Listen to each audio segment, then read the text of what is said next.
Go fenna mo be balana, no fin kuma fola. Go fenna be balana, isoto kuma fola. Kaye sabali donde, eni soto kuma fo. Nkweni sabali donde, ini mo fin kuma fo.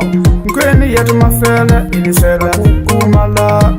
Nkweni sabali donde, ini mo fin kuma fo. Kaye mfeleba, nkweni labarka feleba. Nkweni feleba, nkweni original fele.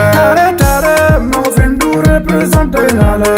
Tare, magofindu fiatu benale.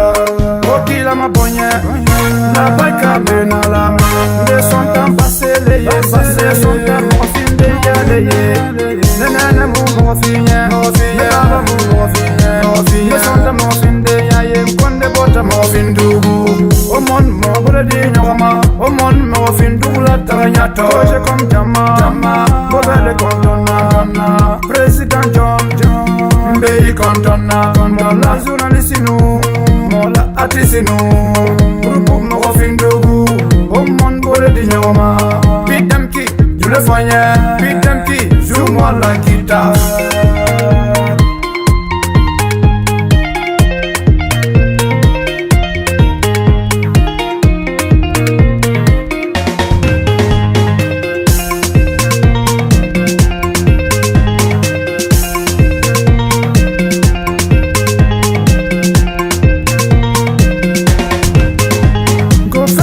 Balana, no fin kuma fola.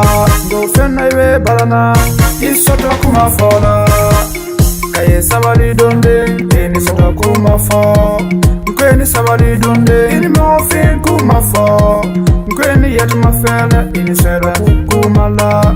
Nkweni sabali donde, ini mo fin kuma fo. Kaye mfeleba, nkweni labarka feleba. Nkweni feleba, nkweni original fele. Kemasa ifanye, wana samu finde yale. Ibe nyangula kuma kwatamena, yosoto kuma lemola. Fenete seyeteye, eni sela kuma ye. Kemola bamba lebe kona kri. Ande malula, mafin kuma fola. Fulan be fula kuma fola. Maningan be maninga kuma fola. Jalunga kuma fola. Toman be toma kuma fola. Tuban kan be tubanga kuma fola. Mofin den tu benta. Ani mofin kuma fola. Nkweni fela doni, nkweni la baika fele. Nkweni fela ba, nkweni original fele. Nkweni fela doni, nkweni original fele. Nkweni fela ba, nkweni la baika fele. Mohamed Azo, mbolo kandi balamante la jikewi. Keflite yetema, tika mwa badala kuma, mela kuma la tue perdant. Kona krifalendo usiama lela. Anuban famare, jalunka deye nuna. Isatra mwafinde beri posposi. Go fenna mobe balana, mwafin kuma fola. Go fenna iwe balana, isoto kuma fola. Kaye sabali donde, eni soto kuma fo.